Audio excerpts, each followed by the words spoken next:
Nag-comment, nagsalita kasi to si Sara. Dapat ito isa to sa topic natin kagabi. Hindi lang ako na-busy sa pagbabasa.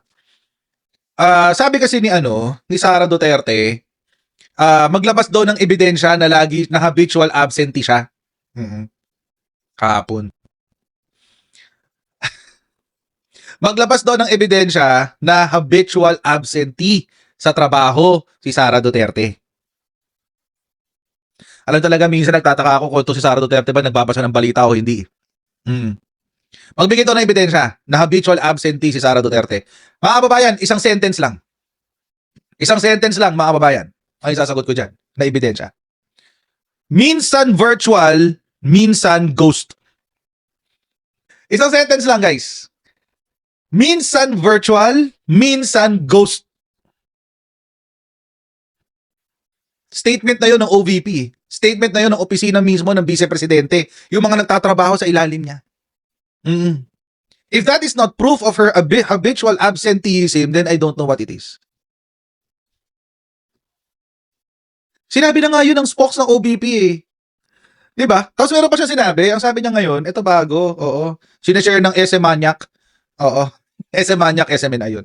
Oo. Sabi, hindi naman ako nagta-travel dahil gusto ko mag-travel. Lumalabas ako ng bansa dahil frustrated na ang Filipino communities abroad sa nangyayari dito sa ating bayan. Ay!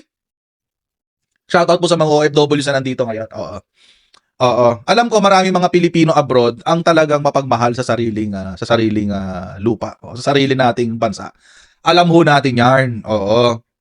Alam ho natin 'yan. Pero yung pagkukudaba niya abroad sa harapan ng mga OFW ay makakatulong na bigyan ng solusyon ng mga problema dito sa Pilipinas?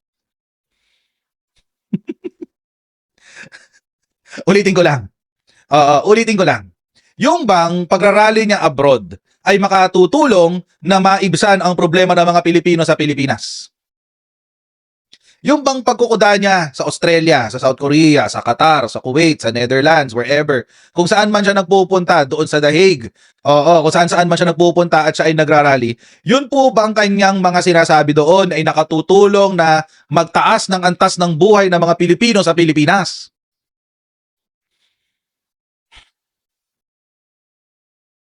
Hindi naman, di ba?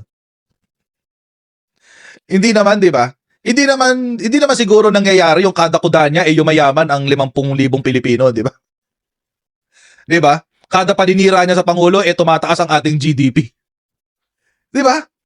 Hindi naman siguro nakakatulong yung kada mura niya sa Pangulo, kada paninira niya sa administrasyon, yung nadadagdagan ng sahod ng taong bayan. Hindi naman eh. Hindi ba? Kaya nga mga kababayan, it does not make sense. Wala hong sense na gusto niyang tumulong sa bansa pero wala siya sa bansa. Diba? Hindi naman nakakatulong eh. Yung kada kuda niya, wala naman na i-contribute sa GDP, sa ekonomiya ng Pilipinas. Hindi naman bumababa ang presyo ng bilihin kapag nagbumura siya sa Pangulo. Pag inaakusahan niya ng adik, hindi naman nagmumura ang presyo ng bilihin. Kahit alam naman natin na yung tatay niya yung totoong adik. I think it's fentanyl. So,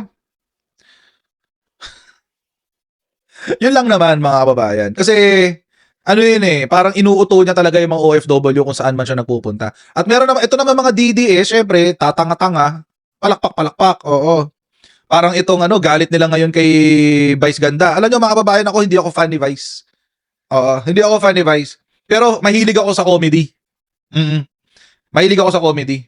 At nung nagpunta ako ng Houston, alam to ng misis ko, wala akong ibang ginawa doon kundi pumunta sa mga sa mga stand-up sa mga stand-up bars, sa mga stand-up comedian na bar. Yun lang ang yun ang ginawa ko doon, yun ang pampa-relax ko eh. Nung nasa US ako. So, wait lang, titingnan ko lang ha. May papaita lang ako na isa pang comment, galing naman ito sa isa sa mga DDEBs. Nakita ako sa X eh. Nakita ako sa X. Sabi niya, si PRRD ay tatay din, lolo at 80 years old na, nakadetain abroad for cases that are yet to be proven. So okay lang iba si PRRD pero ang nanay ng balahura hindi. Hindi naman ganoon, pero it just shows your double standard. Alam nyo, hindi immune si Rodrigo Duterte sa pang-iinsulto. Araw-araw ko nga ginagawa dito yan eh. Araw-araw ko ginagawa dito yan eh. Oo. Hindi immune si Rodrigo Duterte sa pang-Alaska. Oo. Nothing beats a jet ski holiday, di ba? Diba? Hindi ko pinagtatanggol si Vice Ganda, pero at the same time, as if hindi nyo ginagawa, itong mga DDS na to, napaka-ipokrito nyo eh. Oo, double standard nyo, kitang-kita eh, napaka-ipokrito nyo lahat eh. Di ba? Eh, sige, babalikan natin. Itong isa, hindi nagpapatawa. Sinabi niya, huhukayin niya ang puntod ni Ferdinand Edralin Marcos at itatapon sa West Philippine Sea. Hindi siya nagjo-joke doon. Hindi siya nagjo-joke. Kaya nga kaya nga nagalit eh ang taong bayan kay Sara Duterte. Kung mapapansin niyo mga kababayan, doon nag-umpisang bumaba sa survey si Sara Duterte. Doon sa sinabi niyang yun. So kapag sinabi namin, kaming mga hindi pabor sa mga Duterte, pag sinabi namin na si Rodrigo Duterte ay nangako na magje-jet ski papunta ng Scarborough Shoal para itayo ang bandila ng Pilipinas at ginawa namin katatawanan dahil hindi niya ginawa. We're just stating facts. Oo. Pag sinabi ng mga galit kay Duterte na pumayag ang Pilipinas nung panahon ni Rodrigo Duterte na maging alipin ng China dahil sa Gentleman's Agreement, kaya ngayon ay binobomba tayo ng China dyan sa West Philippine Sea, we're just stating facts. Pag sinabi ng mga anti-Duterte na nakakulong si Rodrigo Duterte sa ICC dahil pumatay siya ng approximately 30,000 people, we are just stating facts. Kahit yan ay sinabi ng pajuk. Diba? Ganun lang naman yun eh. Pero eto, halimbawa, tinan yung kaipokritohan talaga ng mga DDS. Baka nakakalimutan nyo si Harry Roque. May kanta pa yan. Diba? Yung butod, bangag, bangag. Oh. Come on! Huwag kayong ipokrito. Oo. Napaka-ipokrito nyo, mga DDS kayo. Lamunin kayo na ipokritohan nyo, promise. Gaslight ang wala. Gaslight eh. Diyos ko. Nung sinabi nga ni Sara na papatay ng Pangulo, no joke. Kaya nga siya mai-impeach dahil dyan eh. Palakpakan pa kayo nun. Tindi nyo. Eto pa, may nagsabi. Eto.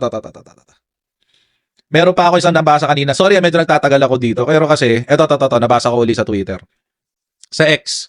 I just want to mention this kasi, I think kailangan siya i-mention. Sabi, remember the disgusting rape joke Vice Ganda made about Jessica Soho? No wonder until now Miss Jessica Soho hasn't forgiven him because he's not truly sorry or hasn't learned from his mistake. Oo. Wait lang, balikan natin ang kwento. Rape joke.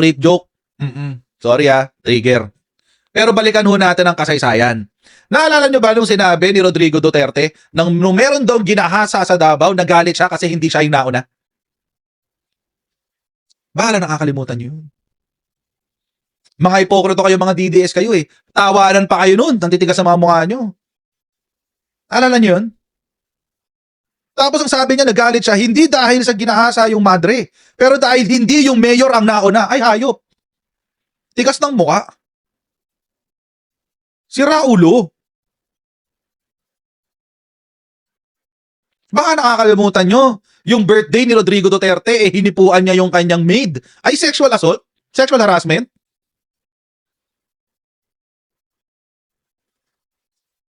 Baka nakakalimutan nyo yun. Baka nakakalimutan nyo, mga kababayan, yung kada pupunta ng state visit si Rodrigo Duterte, meron siyang hinahalikan na dalagita. Yung iba, diring-diri pa sa kanya, pero walang choice. Kasi presidente ng Pilipinas eh. Alang yan. DOM ang wala. Baboy. Pero tawanan kayo ng tawanan, di ba?